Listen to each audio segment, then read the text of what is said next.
Darling one, you were born from the sweetest love, cast from the fires of creation, burning bright into the making of your perfect constellations.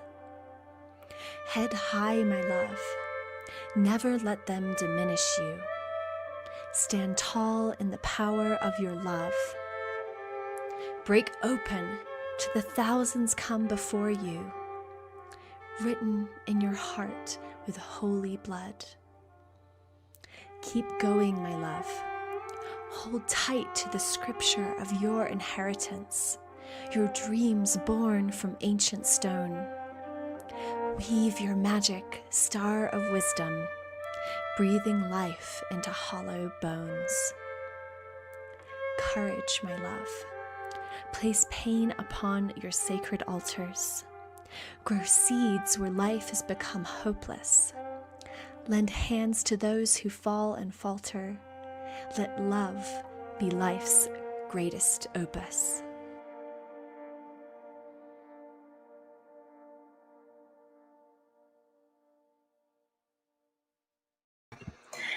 Hello, everyone. Welcome, welcome, welcome to the Dreaming the Ancestors podcast series and community, where we talk about remembering and reclaiming ancestral stories, feminine wisdom, and earth magic. And today I'm so excited to introduce you to Anthony Murphy to talk about Ireland's ancient astronomers. And this is the second episode of the second series of Dreaming the Ancestors, where I'm really focusing on uplifting the voices of native Celtic wisdom keepers. And so I'm so excited to have Anthony here today. And we are streaming live on Facebook and YouTube. And if you're here live, a very big welcome to you all. Please feel free to say hello in the chat. And just remember that you have this wonderful opportunity, if you're here live, to ask Anthony any questions that you have. I know that some of you might be familiar with Anthony's work, or you might be just meeting him for the first time. And I'm seeing some of you here in the chat already. Hello, everyone. I'm seeing people from Canada, Wisconsin, Chicago, the Pacific Northwest, the Peak District in the UK, Scotland, San Diego. Wow, thank you so much for being here, loves. It's really wonderful to have you. And so I'm going to go ahead and bring Anthony on just to say hello to everyone before we get started. So hi, Anthony. Hello, Tara. Hello, everyone. Hi, thanks for being here. Thanks for asking me along. I'm very glad to be here. Looking forward to our conversation. Thanks, Anthony. Yeah, very excited. And I just want to begin by reading your bio, Anthony, so that everyone can kind of get a sense of the wonderful work that you do. So this is Anthony's bio. Anthony Murphy is a journalist, author, photographer, astronomer, and tour guide from Drogheda in County Louth. He has published 9 books, nonfiction as well as fiction, inspired by the mythology and cosmology of the great Neolithic monuments of the Boyne Valley. In 2018, he discovered the remains of a giant late Neolithic henge close to Newgrange using his drone. And in 2021, he found 2 previously unrecorded dugout boats in the River Boyne at Drogheda. He curates the Mythical Ireland website and social media channels and broadcasts a weekly live stream. He's married to Anne and they have 5 children. So, wow, that's a lot of children, Anthony. I don't think I saw that before. So, welcome. Welcome. So, as always, I'd like to just take this moment for us to all close our eyes and just imagine that we're having this conversation in the flesh, heart to heart, that we're sitting on the ground around a great fire, and we're sharing wisdom, we're sharing stories, just like our ancestors have done since time immemorial. And just really feeling ourselves in presence here, coming into circle, gathering from our many different corners of the globe. And as we're holding this vision in our hearts and minds, being gathered around the fire, I'd like to take a moment to call in the ancestors. So I would like to welcome in my ancestors of blood and bone, my wise and well ancestors. And I'd also like to call in the wise and well ancestors of all of us who are here today, really feeling our ancestors gathering around us, supporting us as we remember these ancient ways, this ancient wisdom, and feeling our ancestors really greeting and connecting with one another, really honoring our similarities more than our differences, and feeling that love of the ancestors as this river of memory that flows through each and every one of us. I would also like to honor the ancestors of the lands where I'm on. So honoring the Ute and Arapaho peoples who were the original peoples of where I live here in Colorado. And I'd also like to honor the ancestors of the lands of Ireland who are such an important part of our conversation today as we really imagine how the ancient ancestors really viewed the skies, the wisdom that they held about the sacred cycles as ancient astronomers. So I call in all of these ancestors to be with us today, really feeling our connection with the unseen world in the place of the ancestors. Sha, Nila Bikas.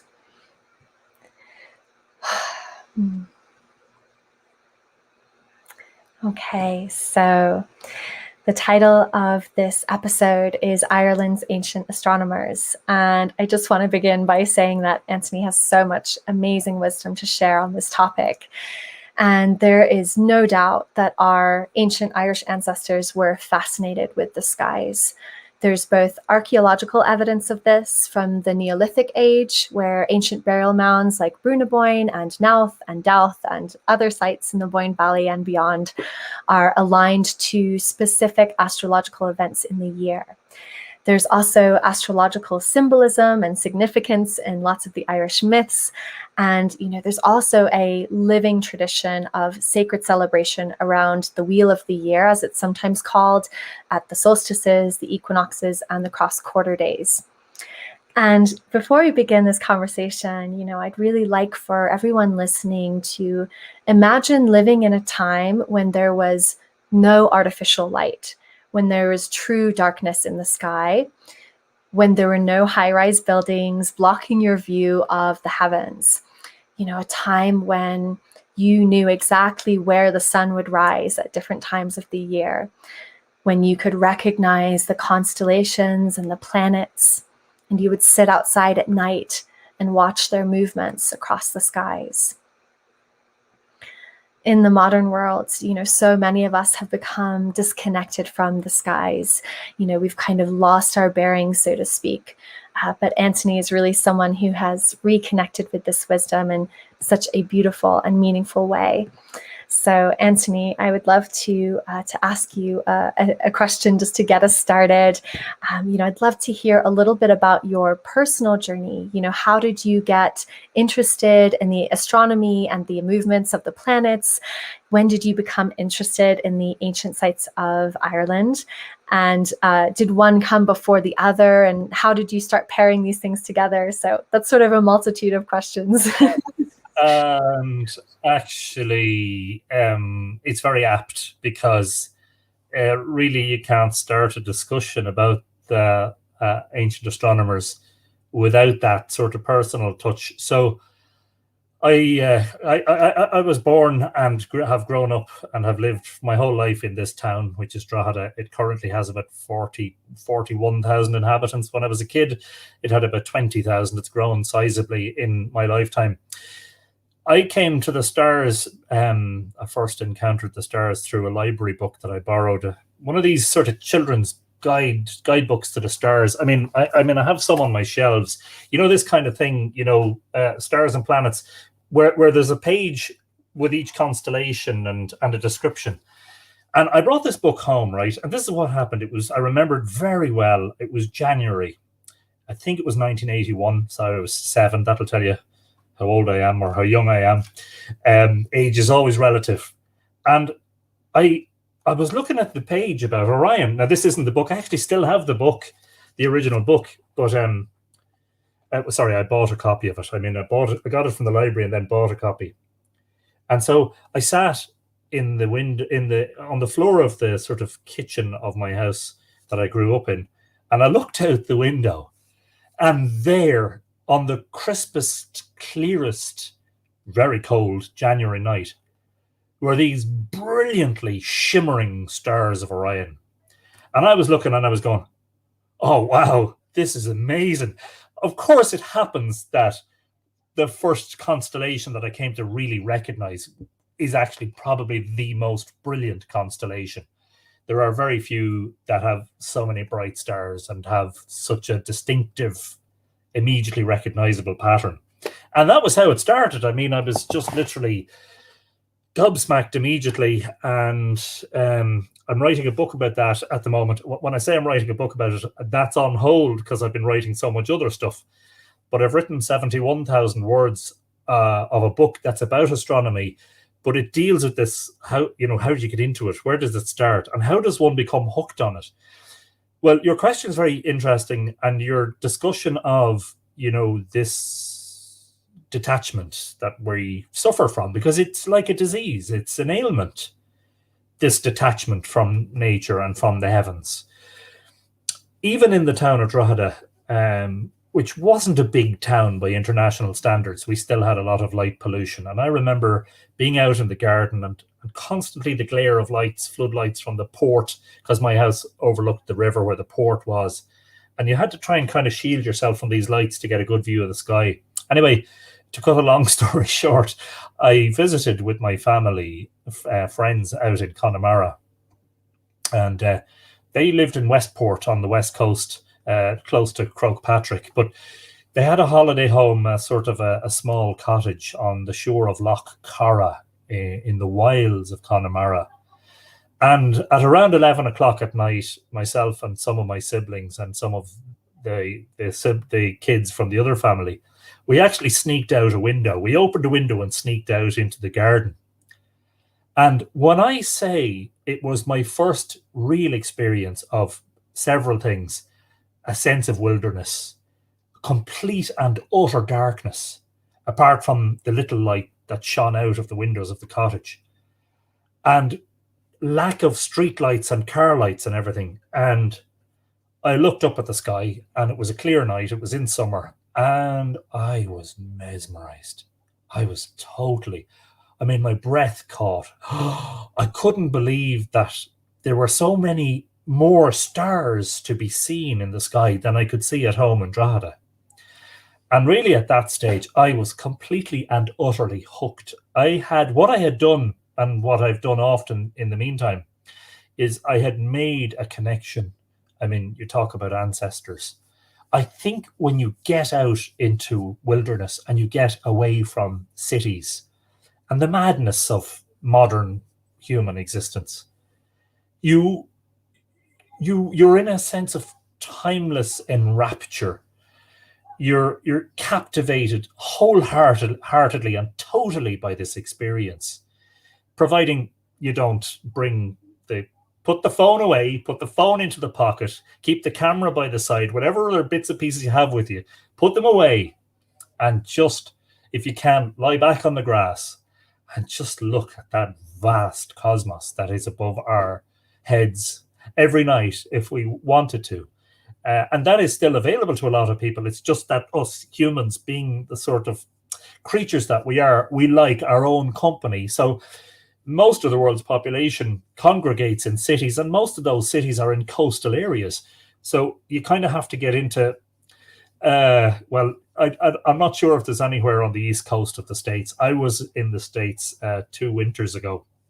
I was in New York, I was in Pennsylvania, Philadelphia, and New Jersey. And I could only see the very brightest of stars. I thought I had it hard in Drogheda. I didn't have it hard at all. Anyway, your other question was, how did I... the monuments, literally, I should tell your viewers, like if I was to be able to pass through that bookcase and float out through the sky 4 miles, 4.1 miles actually, as the crow flies, Newgrange, the great monument, is in that direction 4 miles away. As a kid, it's very difficult when you're growing up in Drogheda not to be aware, because the excavations of Newgrange, which were in the 60s and the 70s, and then some extra excavations in the 80s, and now right from the 1960s through to the early 2000s. And so all the information that was coming about that, they were older than we had believed before, and the megalithic art, and it was stunning. And it was on a school trip, actually, to Newgrange and Douth. I remember very, very distinctly climbing to the top of Douth, feeling that I had climbed a mountain, because I was only a child, and this thing seemed enormous to me. And just being sort of fairly fascinated about, wow, there were people in Ireland who built these things. And so later, a combination of questions was, when you read the astronomy books, you read that the first astronomers were the Assyrians, the Babylonians, the Chinese, and then, the Arabs and the Greeks and the Romans, and all our constellation names are derived from Arabic and, Greek, etc., etc. And I was like, surely, hang on a second, if there were people in Ireland 5,000 years ago building great monuments, surely they had their own constellations. And of course, that was a question that really got set into motion in 1999 when I met my good friend, well, he's now my good friend, Richard Moore, the artist, because he wanted to know from me. He said, do you think there's more astronomy going on at these monuments than the experts have kind of revealed? And I said, I have that sense, yes, because Newgrange is aligned on the winter solstice sunrise. Many of your viewers will probably know that. But it's like, it doesn't stop there. And as an astronomer who became keenly aware of things like the way the sun moves through the zodiac, and the way the moon is tilted to that, and the way some of the planets move erratically, all of those things came together. And myself and Richard published a book together, first published in 2006 and reprinted and actually republished last year. And that's called Island of the Setting Sun, in Search of Ireland's Ancient Astronomers. To be honest, in 1999, when I met Richard, and in all the years before that, if you'd said to me, you're going to write books about these monuments and astronomy, I would have said, no, absolutely not, because all the experts have written the books already.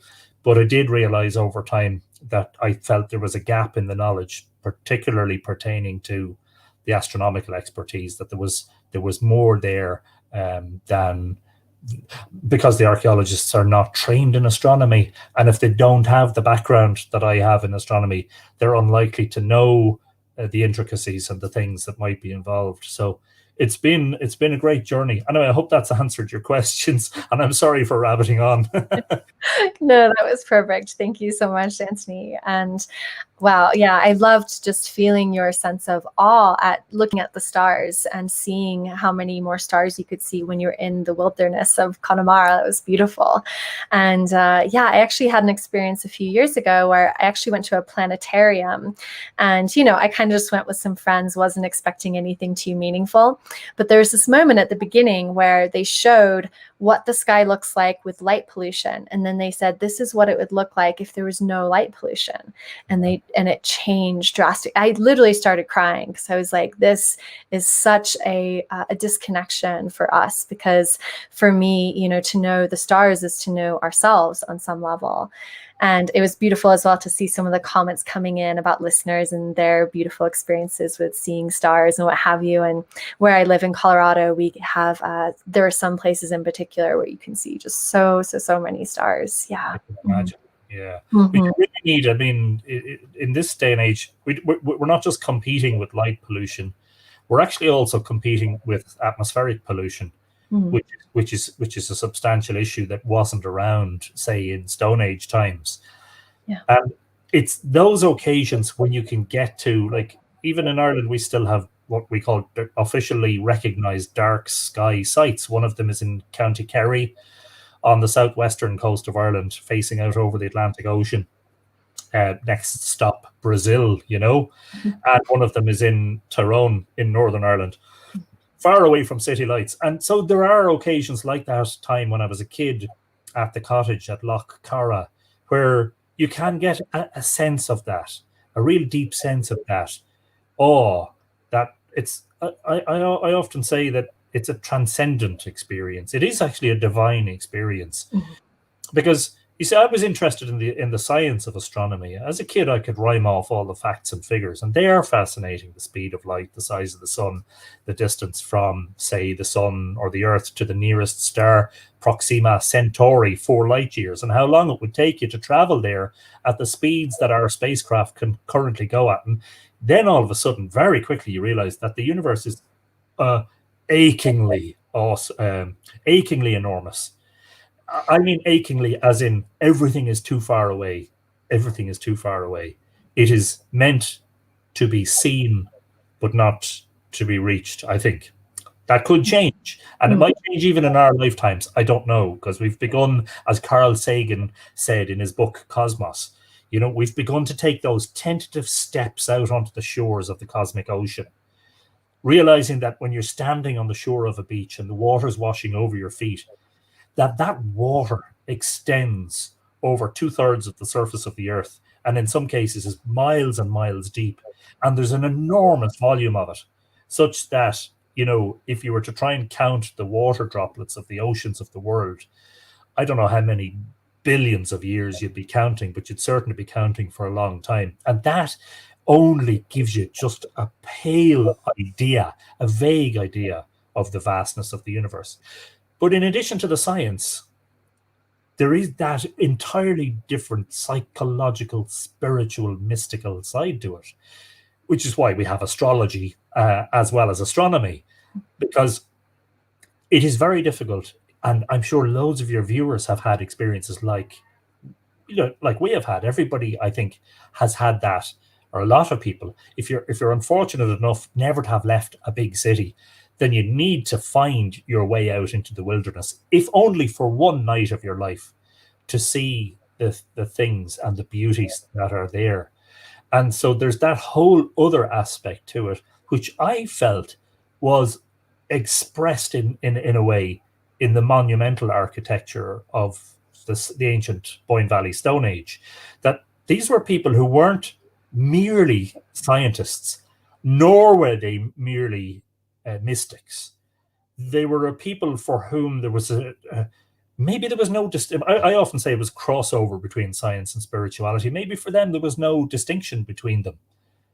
But I'll tell you, it's very, very difficult not to. I mean, I've been at a lot of Irish historic and ancient and sacred sites, and I've tried to be at many of them at twilight and into the darkness of the night, and it's an entirely different sense and experience than the daytime experience. Entirely different. And there are moments when you literally feel like you have entered eternity, which is something that I've written about, that sense of timelessness. Because the cosmos, while life on Earth ticks by at a phenomenal rate, and the days whiz by, and we grow up very quickly, and one minute we're a youngster, next minute we're an adult, and then next minute we're in old age, contemplating what's next, But the cosmos seems to remain still. Of course, we know now it doesn't. But constellation shapes don't change much over 50,000 years, for instance. The brightness of stars, except for those fluctuating variable stars, doesn't change. So there's something very fixed about them. So when you go out into those wildernesses and you look at Orion tonight, or you look at the Big Dipper, or you look at Gemini or Cygnus or Cassiopeia or whatever it happens to be, you're looking at the same stars that your distant ancestors watched 500 years ago, 5,000 years ago, and possibly even 50,000 years ago and longer. And I think that's one of the things that, when you go somewhere and you get a sense that you're standing on the earth, like at Newgrange, you get a sense you're standing on sacred ground. This ground was sacred to people more than 5,000 years ago. But you see, when you look at the stars, that is utterly unchanged by human in hands or human interference, human physical force. Like we have chopped down forests in prehistory to build those monuments. So the landscape, we changed the landscape. We changed the landscape to suit ourselves. You can't change the landscape of the stars. They are, as I said, out there, beautiful to behold, achingly sore to watch because of that feeling that, maybe somebody standing in this spot maybe 1,000,000 years ago was watching those stars, and they seem to be totally unchangeable. Yes, it's so interesting.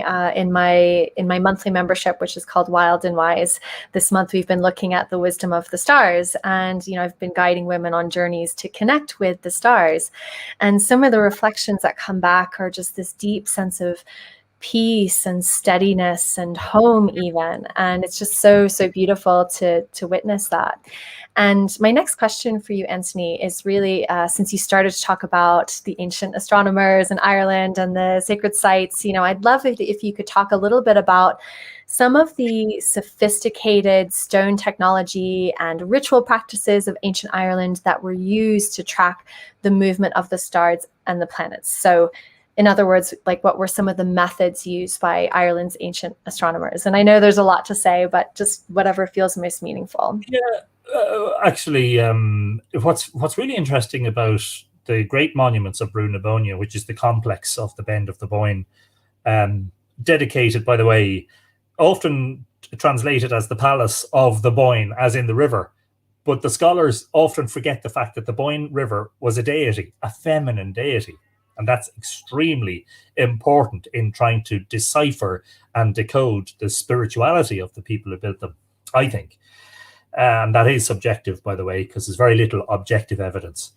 Well, they're not like the pyramids. Newgrange and Knowth and Doubt are all what we call mega mounds, humongous passage tombs or chambered cairns, each around 90 or 100 meters in diameter, each containing 250,000 tons of earth and stone, moved over quite a good distance. In the case of Newgrange, quite substantial distances, the stone was brought to the site for the construction. But unlike, say, for instance, the pyramids, where you have very, very straight cut stone, the monuments of Brú na Bóinne were built sort of organically, as it were, without shaping the stones or cutting the stones. There was a feature or a decorative thing, a decorative process called pick dressing, where they would pick away at the surface of a stone, but that was just dressing. That wasn't an attempt to shape the stone. So that, I think, tells you immediately an awful lot about the people who built it, I think. And that's a whole discussion that would occupy several hours about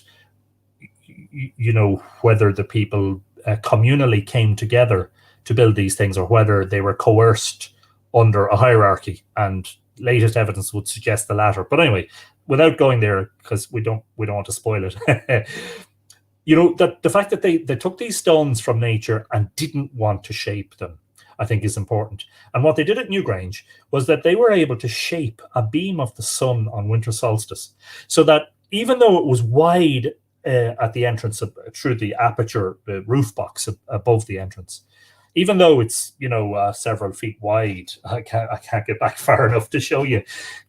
By the time it gets into the chamber, it's like, I think it's 15 or 17 centimeters wide, and they narrowed that beam using this the sinuous passage, the curvature of the passage. And again, that was all made with these natural boulders that they had transported by sea and river from a distance of about 20 miles each way, each weighing at least a ton, some of them 2, 3, 4, 5 tons, and the maximum 10 tons. Huge stones. And I think that says quite a lot about what their mindset was. They didn't have metallurgy, so it was harder to cut stone, which is why they were probably more likely to leave it.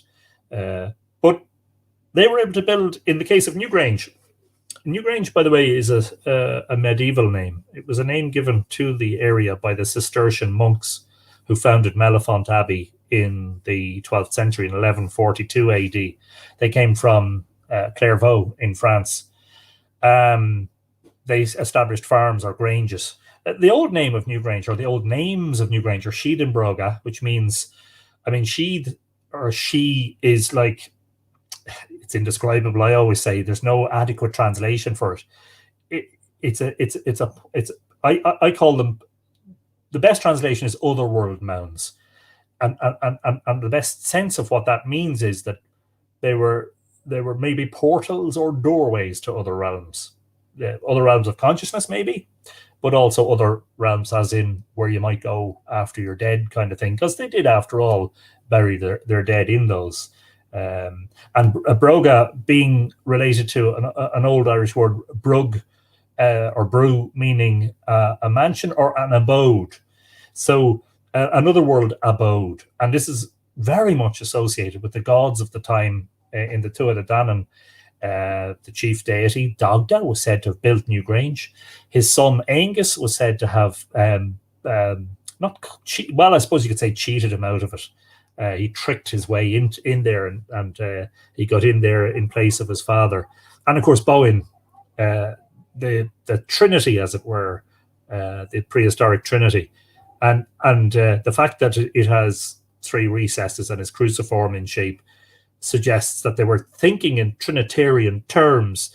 The only place in anywhere in Ireland where you can find the triple spiral emblem, which I'm sure most of you will be familiar with, is at Newgrange, on the entrance curbstone and in a stone in the end recess of the chamber.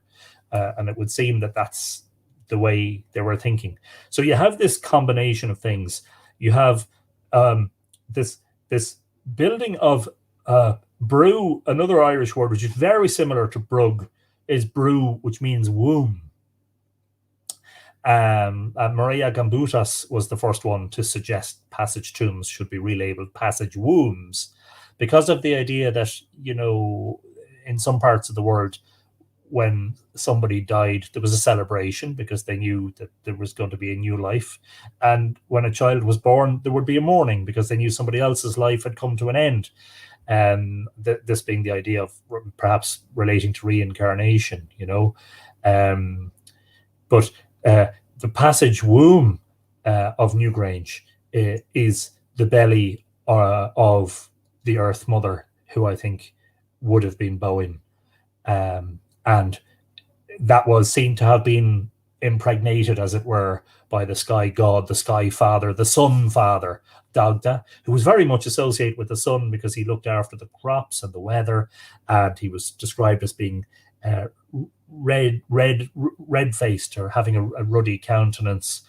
And then the divine offspring, who was Angus, whose miraculous birth was said to have happened at a time when the sun's movement in the sky had been stopped, so that this could occur. And if you think of what a solstice is the stopping of the sun's daily movement along the horizon. So yes, the sun stops when it shines into Newgrange. And there in the mythology, you have, in metaphorical symbolism, the astronomical event described. I don't know if you might call it the mating of the sky and the earth, which may have been seen as a prerequisite to the fecundity or the fertility, the plentiful nature of the next harvest. Because after all, the people who built Newgrange, we're told, were Ireland's first farmers, so they would have been keenly aware of the cycles of the sky and how they affected the cycles that we call the seasons, and the movement of the sun, which at this latitude and any latitude north of, we're at about 53 and between 53 and 54 degrees north.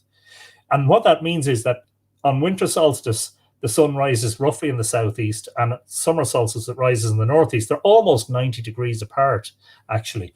And that leads to a huge disparity in the length of day from summer to winter. At the moment, over the past few weeks, we've had endless day because it doesn't get fully dark at night at this latitude in midsummer.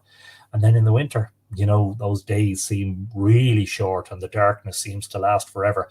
No wonder then that you would want to build a giant monument into which the sun shines when it is at its lowest ebb. And the amazing thing about Newgrange is it actually shines brilliantly in there. It's got this magnificent glow, about it. It's dazzling. And there's a wonderful warmth to it. You're in the cold interior of the earth womb, and it's pierced by this most magnificent light. And even that, to have witnessed that, I'm sure must have been very moving. And then, of course, the myths created around it to perpetuate it. I hope I've given you a bit of an introduction anyway. Yes. Yeah. Thank you so much. I mean, yeah, what really came to me as you were speaking is this connection between womb and tomb, and how, Newgrange embodies both of those aspects as an otherworldly portal, which has all of this beautiful mythology. And I just love, imagining the ancient ancestors looking up at the stars, at the constellations, and looking at the movement of the sun, and creating these stories. That's how the mythologies come to be. And then those stories are honored for time immemorial because of these mounds, these beautiful, amazing sacred structures they built. And I think maybe in your book you talk about how Newgrange is like an astrological observatory, and you just talked beautifully about the the alignment of the winter solstice, the sun shining into the womb to create new life, and all of that. And as I've been reading your book just in the past few weeks, it's really amazing that it actually aligns with other stars and planets as well. So Venus and Sirius and what have you. So it might be just beautiful just to hear just a tiny little bit about that as well. Yeah, and that's a very important point. I don't think it's coincidental. I don't think that at the time Newgrange was built, the brightest of all of the stars. Now, of course, that does not count the sun, the moon, and the planets of the solar system, because Venus is certainly brighter than Sirius, and I think Jupiter is too. But Sirius, being the brightest of all the stars, shared the same declination as winter solstice sun, meaning that although the sun only shone into Newgrange for a week or two at its lowest ebb, perhaps a week. That's being studied at the moment. Even now, people don't know exactly when the sun first reaches the chamber of Newgrange before solstice and when it retreats out of the chamber again. But the difference between the sun and Sirius back then is that Sirius, every night that it was visible, it would have been visible from the chamber of Newgrange. Now, there would be all sorts of arguments against, well, what's the likelihood of that just being a coincidence and all the rest? Well, I think it's more than that. I mean, first of all, in the mythology, Bowen, you have to understand in Irish myths, there are different names for characters. So Elkmar, who's associated with Newgrange, was also known as Nectan, was also known as Nuadu. Bowen also had another name, which was Ethna. And Ethna was supposed to have come into Newgrange in the form of a dog, which I thought was fascinating. I was wondering, what the hell did that mean? In Island of the Setting Sun, when we published it in 2006, Richard and I speculated that there was a dog skeleton, 3 dog skeletons found. One outside outside the not the perimeter, what's it called, the threshold of the 3 recesses in the chamber. Buried in the floor of the chamber of Newgrange, there were 3 dogs. And that had been not dismissed, but it had been glossed over as, what probably happened there was they were dogs who kind of found their way in through a small hole into the monument and couldn't get out again over time. But in fact, myself and Richard speculated that they might have been buried there intentionally in ancient times, with the idea that there might have been some association with Sirius. Now, I know that's tenuous. I understand that. You see, if you go back to the rear of the monument, so you come out of Newgrange and you go round to the rear, there's this very heavily decorated curbstones. Newgrange has a sort of what we would call a very ostentatious or particularly developed style on some of its stones that you don't encounter too much anywhere else. And this stone is exactly on the axis of the monument with the entrance curbstone, such that if you get a plan of Newgrange and you draw a line between the entrance curbstone and this curbstone that I'm talking about, which is curbstone number 52, they actually pass up through the passageway and dissect the stone with a triple spiral on it, which is fascinating.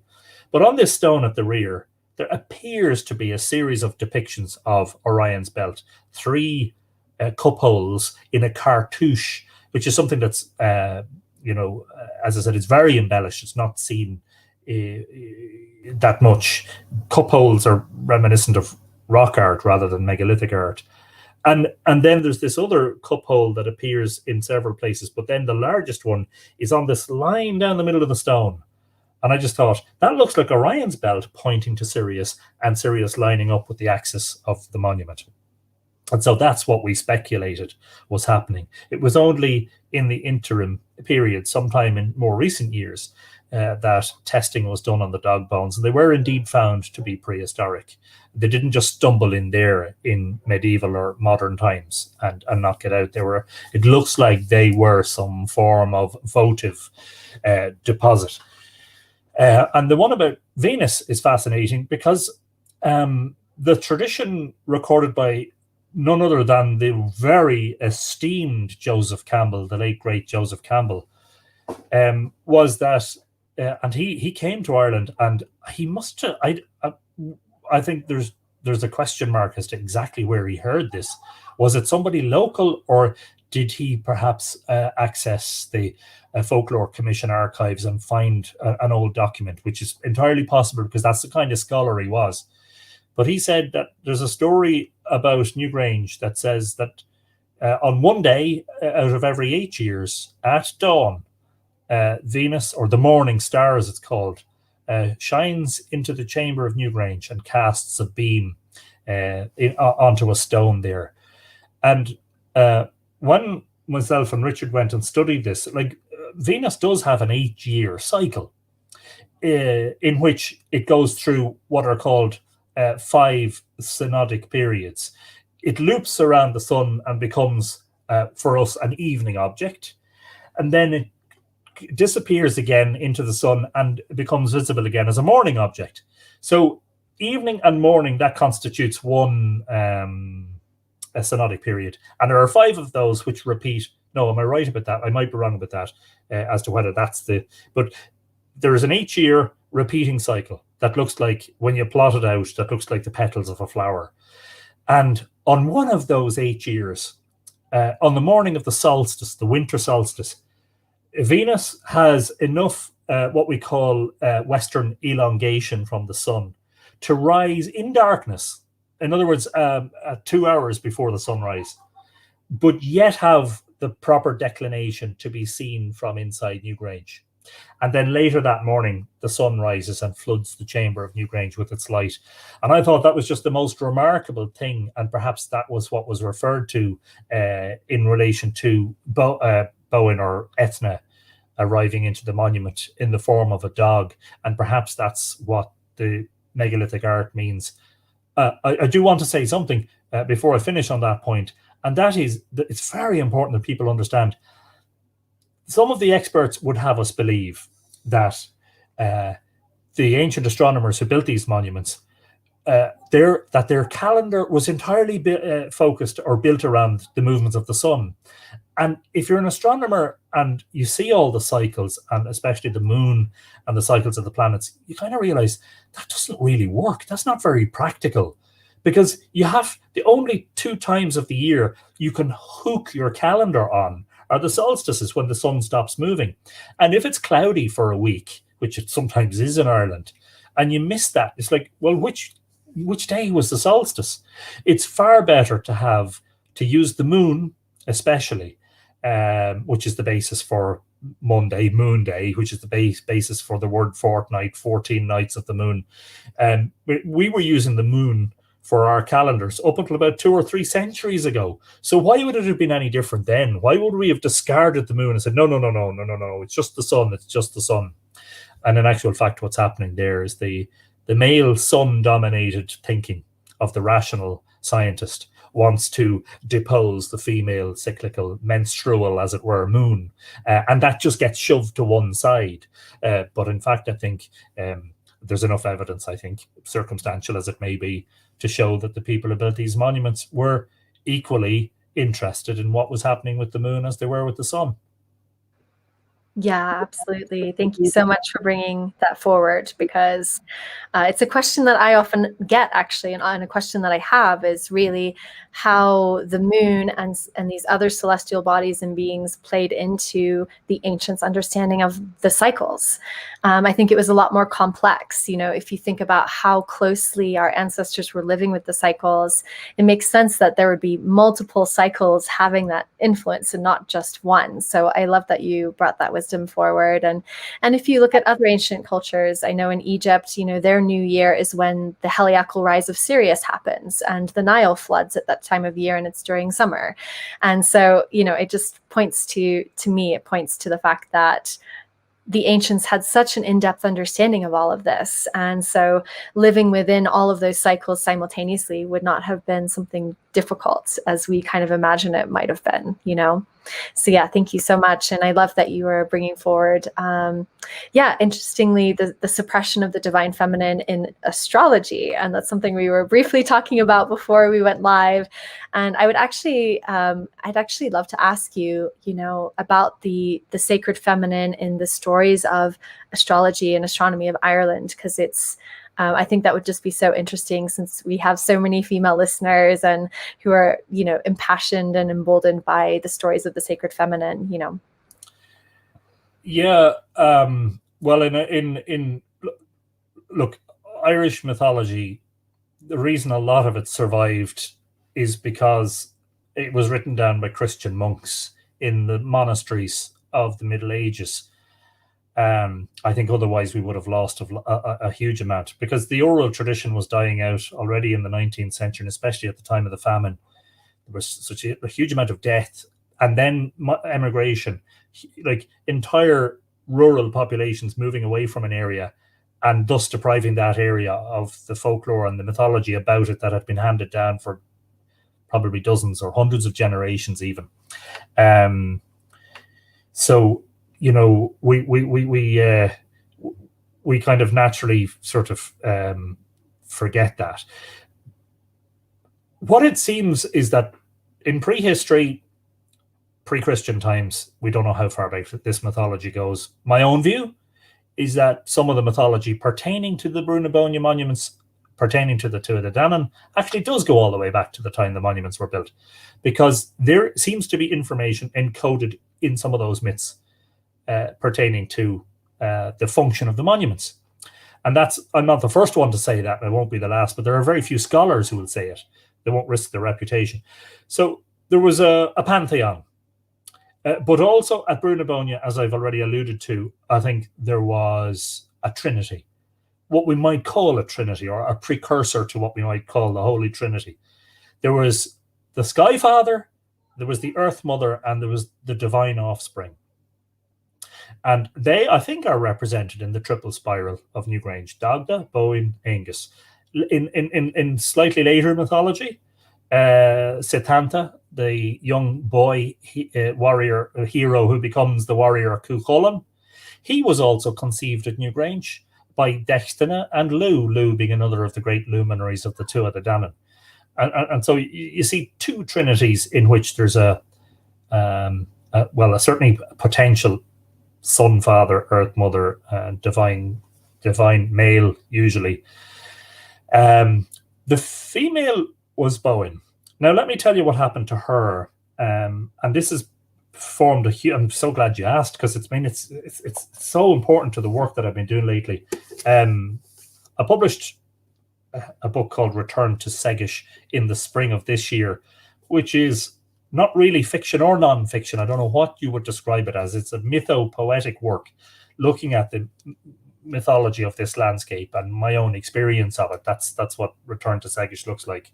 And a huge theme of that work is what happened to Bowen in the mythology. Because what happens to her is she has a love tryst. She has an affair with the Dagda. She's married to Elkmar, but the Dagda desires her, and they go off to Newgrange, which is apparently Elkmar's home, and he's sent away by magic by the Dagda, and he thinks he's only going to be away for one day, but he's actually going to be away for 9 months, which is ironically or interestingly the exactly the length of time it takes to bring a child into the world.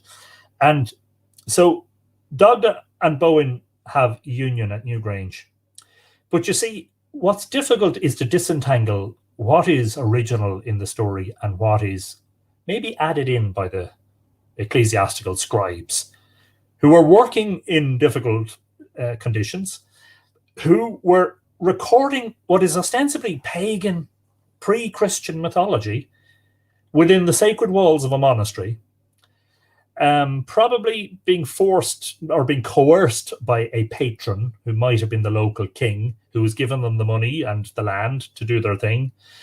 So they're kind of having to write this stuff down, and it might be grating against their nerves. And in some cases, they absolutely must have inserted, let's say, some words or made amendations or emendations to the text to make it a little bit more palatable to their Christian worldview.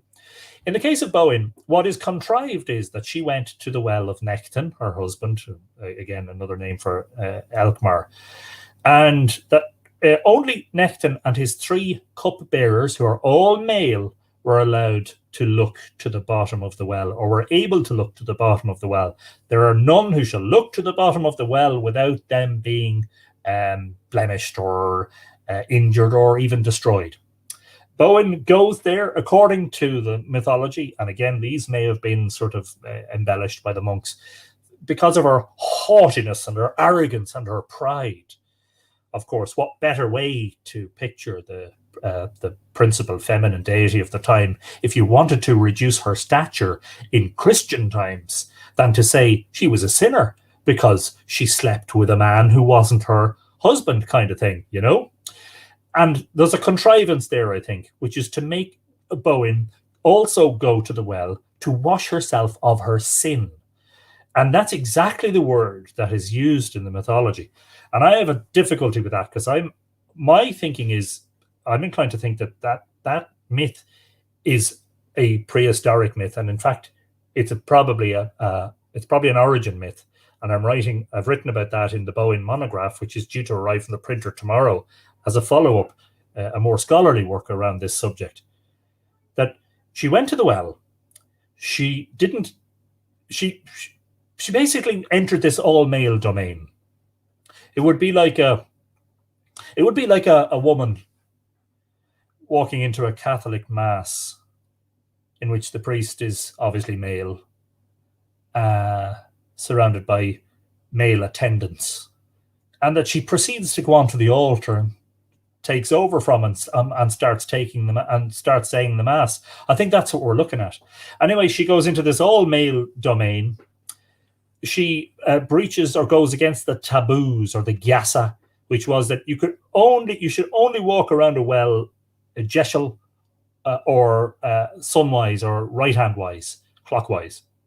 But she went tuhal or widdershins, against the natural order of things. She walked around the well 3 times. And according to the mythology, she said things like, this well has no power over me. It won't blemish me. And when she looked into the well erupted and burst out like a geyser and washed over her. And there are different versions of the myth, but a short version is that she got injured. She was chased by the water as it formed the River Boyne, and she lost an eye, she lost an arm, and she lost a leg. She was carried out as far as the Boyne estuary, where the Boyne meets the sea, and she was drowned. And some of the bits that she dropped on the way, her arm and her leg, gave name to different parts of the river. And that absolutely has echoes of Indo-European creation mythology. In fact, world creation mythology, in which a deity or a monster or some sort of giant is sacrificed or self-sacrificed or dismembered, and its pieces form parts of the new world. So there's this core essence of the Bowen myth, which to me says that it is not only is it very ancient, it's actually a creation myth. It is cosmogonic. It's the cosmogony. It takes us back to what we might call the first time. And every culture had its first time. I don't know if any of your viewers are familiar with the work of Mircea Eliade, but he spoke about the myth of the eternal return, and he spoke about the idea of, the regenerative pattern of the moon, that the moon gets destroyed, as it were, disappears, and then comes back to life. And it does this every month.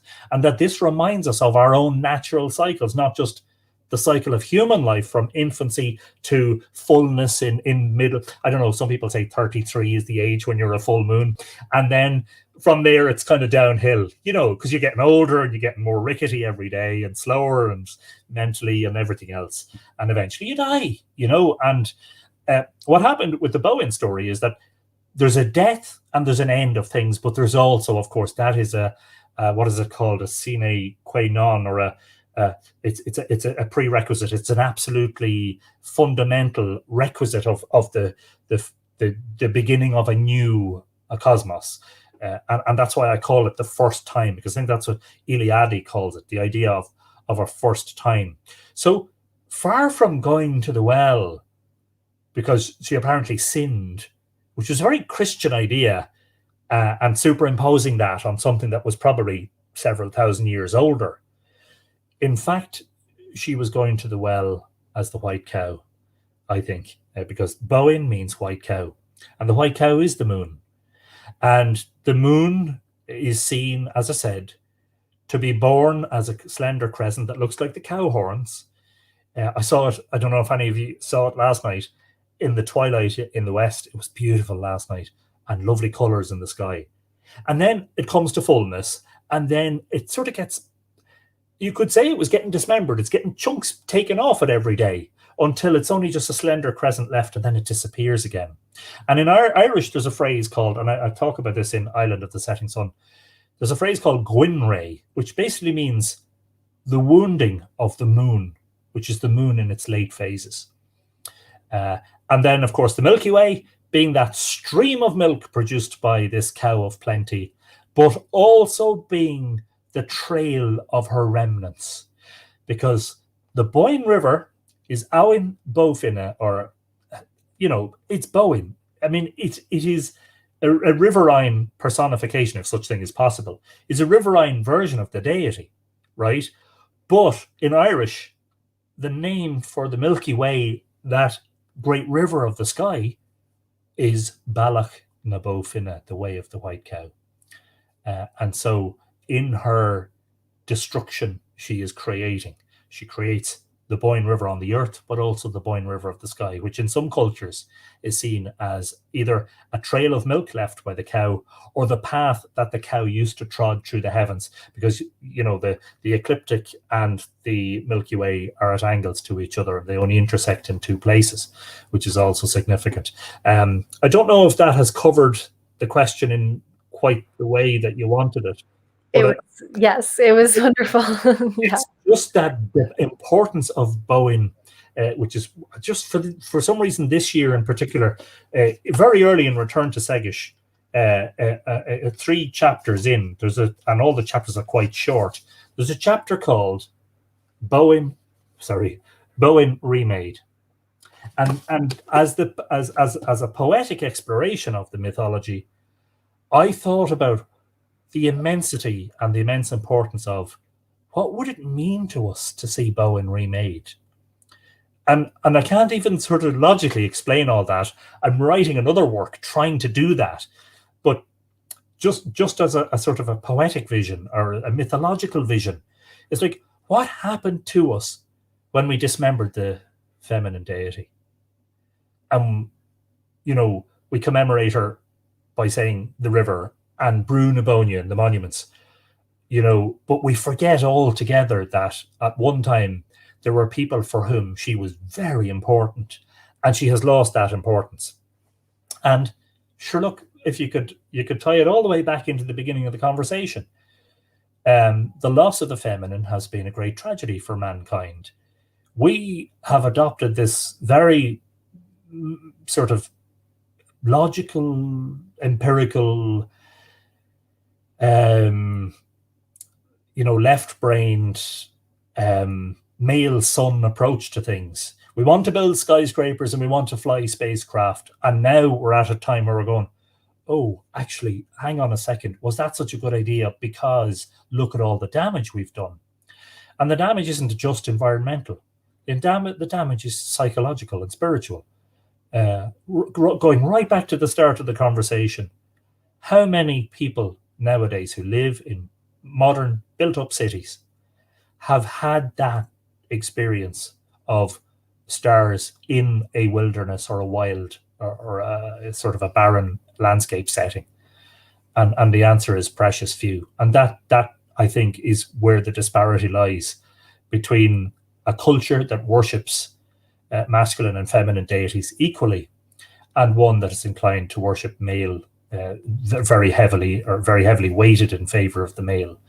Is that we have lost sight of the Milky Way, we've lost sight of Bowen, we've lost sight of the deity. So yeah, let's see her remade, refashioned. I love that so much, to really feel Bowen as an expression of the goddess, the sacred feminine, who was this very vital aspect of creation to our ancient ancestors. Speculation, but let's say for a moment that she was. And to feel that we're in this amazing time where these stories are kind of having a revival, right? Like I know there have been people throughout time in Ireland who have honored these stories, but there is this real upsurge of interest from what I can see and others that I speak to in these stories. And at the same time, there's a revival of interest in the sacred feminine. And I think the two are very related in that, so many women that I work with, I'll just speak from personal experience, they're searching for those different faces of the goddess as aspects of self that are wanting to be remade and reclaimed. So I love that idea of the remaking of Bowen, the remaking of the sacred feminine in this time, alongside of these ancient stories and these myths, because she's really been there all along, is how I see it. She's been there all along, and we're really just reclaiming her and remaking her. So thank you so much for that beautiful answer. Right, welcome. Yeah. Thank you. And I'm just noticing the time and realizing that we are at the end of our hour together. I could talk to you all day. Like I have so many more questions, but I do just want to give you the opportunity here, Anthony, to kind of wrap up our conversation and tell people where they can find you and about your wonderful books and how people can support the work you're doing as well. Yeah, sure. I should say, just before we completely close, that movement that you talk about, there is a modern movement in search of something, in search of soul, in search of new meaning, in search of new symbols and icons that work for them, because the old ones seem to be falling away. Well, that in Ireland coincided with several major developments. When I was a child, Ireland was basically a third world country. It's now considered a very modern economy. We've had huge economic development, but we had this crazy period where a lot of things happened. We had a collapse of the financial system. Of course, we weren't the only ones. We had the collapse of the church, because the church was mired in scandal, mostly pertaining to paedophile priests, which was utterly awful. And we also had a political crisis, because the traditional political parties kind of lost their support. And in conjunction with all of that, you had this sort of movement of people away from traditional beliefs in church, in maybe economic institutions and political institutions. And that all hasn't been all good, by the way, because institutions can be good for keeping things sort of structured. But there's been this search for something. And I think that if people haven't sort of moved too extremely, in other words, become atheists who don't believe that there's any deity or there's any, I'm not necessarily don't talk about in terms of belief in deities, but I certainly do talk about in terms of the ability to interact with the divine and to see the divine in life and the landscape. But anyway, that's what has happened in Ireland, and we're trying to get to grips with it as well. And I sense that there's definitely a movement back towards the older material. I was going to say stuff, that's a very poor word. Back towards the older deities, and that you can actually go to places that were probably sacred to them and that were there a long time before Christianity ever arrived. Without saying anything bad about Christianity, I was raised as a Christian. Anyway, my website is Mythical Ireland. In fact, that's the kind of that's basically Mythical Ireland is how to find me anywhere you want to go. On mythicalireland.com, which is the website, all my books, bar one, the only one that's not available is out of print, is Land of the Ever Living Ones. They're all on there, and I can post worldwide from here, and all the books that are bought on Mythical Ireland are signed by myself before I send them away. So I have 9 books. The 9th is due, as I said, from the printer in the morning. I have 9 books, several non-fiction books, several fiction books, and then Return to Segish, which, as I say, doesn't really fit into any sort of neat descriptive box. I'm on social media. I run a weekly live stream on Facebook and YouTube. That's facebook.com/Mythical Ireland and youtube.com/Mythical Ireland. I'm also on Instagram as Mythical Ireland. I've one of the things that I do is I take a lot of photographs, and I make a lot of videos as well. And so I tend to share those on the likes of Facebook and YouTube and Instagram. And if I could just add, I'm also on Patreon, and I'm very, very grateful for the support of patrons who help with my written and published work, and who help with everything that I've been able to do over the past, particularly the past couple of years. And that's Patreon, patreon.com/Mythical Ireland. If you've any questions that you'd like to ask me, and that we haven't had time to address tonight, because time flies when you're having fun, you can email me. The email address is mythicalireland@gmail.com. And if I can find the time, I don't always find the time to keep up with the correspondence, but I do my very best to do that. And if I can, I'll maybe interact and give you the answers. Or it's not that I know the answers. I'll try to direct you towards the answers, as it were. Thank you so much, Anthony. And I just really encourage everyone to go look at, you have so much work, so much content, such a huge breadth of work. So please do go look at Mythical Ireland. I'm one of the Patreon supporters and love being part of that community. So definitely encourage everyone to look at that as well. And yeah, Anthony, I've been just loving your book, Island of the Setting Sun. So powerful. And thank you so much for being here, Anthony. I can't thank you enough. Yeah. Very welcome. So much. I'm very, very glad to do it, and I hope that it sows some seeds with people, Yes. Yeah, there's been some lovely comments just coming in the past few minutes, people saying thank you and how much they've enjoyed this conversation. And if you are watching this recording and you missed the live video, then please feel free to head over to the Dreaming the Ancestors Facebook group and let us know how you enjoyed our conversation today. And as always, sending you all so much love. Big thank you to our ancestors for being in this conversation with us, and all of the incredible wisdom, this incredible legacy of the stars that they've left us. Thank you all so much. Blessed be Mila Wikas.